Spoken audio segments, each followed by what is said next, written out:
Atención en Houston. Un mexicano de 52 años maneja rumbo al trabajo. Una patrulla lo detiene por algo tan simple como un alto de tránsito. Y minutos después ya no respira. Se llamaba Lorenzo Salgado Araujo. Y su historia es apenas la punta de algo mucho más grande que Washington no quiere que veas completo. Detente un segundo, porque lo que viene se pone más fuerte con cada frase. Trump salió a presumir ante el mundo entero una cifra que suena a victoria aplastante. 2.200.000 mexicanos que según su gobierno huyeron solos de Estados Unidos, aterrorizados. La prueba perfecta de que su campaña de miedo funcionó. Pero cuando le preguntaron a su propio Departamento de Seguridad Nacional de dónde salió ese número, hubo silencio. Ni una fuente, ni un dato, nada. Y mientras esa cifra fantasma se repetía en cada noticiero, en las calles de Estados Unidos se vivían meses que no se pueden describir con otra palabra que no sea terror. Redadas repentinas, agentes parados afuera de las escuelas esperando, gente que dejó de ir a trabajar por miedo a no volver, familias enteras que ni siquiera salían a comprar comida. Y ahí, en medio de todo eso, ese alto de tránsito en Houston que le costó la vida a Lorenzo. Su hijo lo contó de una manera que parte el alma. Su papá era el sostén de la casa. Su mamá le preparaba la comida cada mañana antes de que saliera a trabajar. 40 años juntos. Se conocieron de niños. Y todo se acabó en cuestión de segundos. Lorenzo fue uno de 17 mexicanos que murieron bajo custodia o en operativos migratorios. 17 familias rotas. Ahora para la oreja, porque aquí es donde la historia da un giro que nadie en Washington calculó. Esa cifra de los 2 millones no era información. Era una apuesta, como el jugador que no tiene buenas cartas y sube la apuesta para que el otro se retire sin ver sus fichas. La idea era que el mexicano en Dallas, en Houston, en cualquier rincón de Estados Unidos, leyera esa noticia y pensara, ya me quedé solo, mejor me voy también, porque el miedo solo funciona cuando uno se siente abandonado. Y justo ahí, del otro lado de la frontera, Claudia Sheinbaum decidió que ningún mexicano se sintiera solo ni un solo día. Cada mañana desde Palacio Nacional hablando del tema, cada caso dándole seguimiento, cada familia acompañada.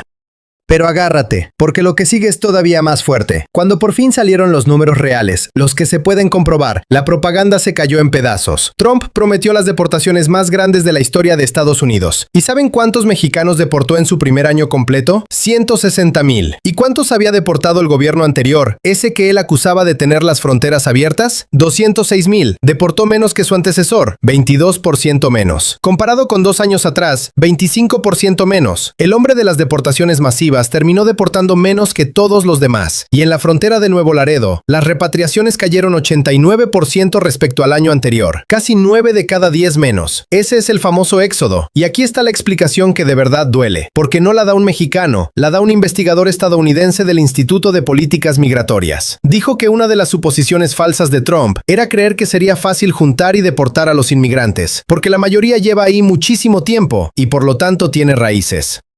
Y remató con una frase que debería quedar grabada en Washington. Por cada trabajador que se va, hay muchos más que se quedan. Pero lo que más está callando en todo esto es lo que pasó después de la muerte de Lorenzo. La comunidad mexicana en Houston no se escondió, no bajó la cabeza, no hizo maletas. Salió a protestar al día siguiente, y al otro, y al otro. Prácticamente todos los días desde entonces. Vigilias con velas frente a su retrato, flores en el lugar donde cayó, mantas frente al ayuntamiento con 2 palabras. Justicia para Lorenzo. Piénsalo un momento. Gente que sabe perfectamente lo que arriesga con solo aparecer en una foto, en un video, dando la cara, y aún así salió. Y lo que pedía el hijo de Lorenzo no era venganza ni dinero, era algo mucho más sencillo y mucho más profundo, que la gente que creció como ellos pudiera vivir sin miedo. Del otro lado de la frontera, Claudia Sheinbaum tampoco se quedó callada. México presentó denuncias penales formales ante la justicia estadounidense por las muertes de los connacionales. Llevó el caso hasta Naciones Unidas y lo convirtió en causa de todo un país con una frase que resume todo. No es solamente un asunto del gobierno de México, es un asunto de todas y de todos los mexicanos.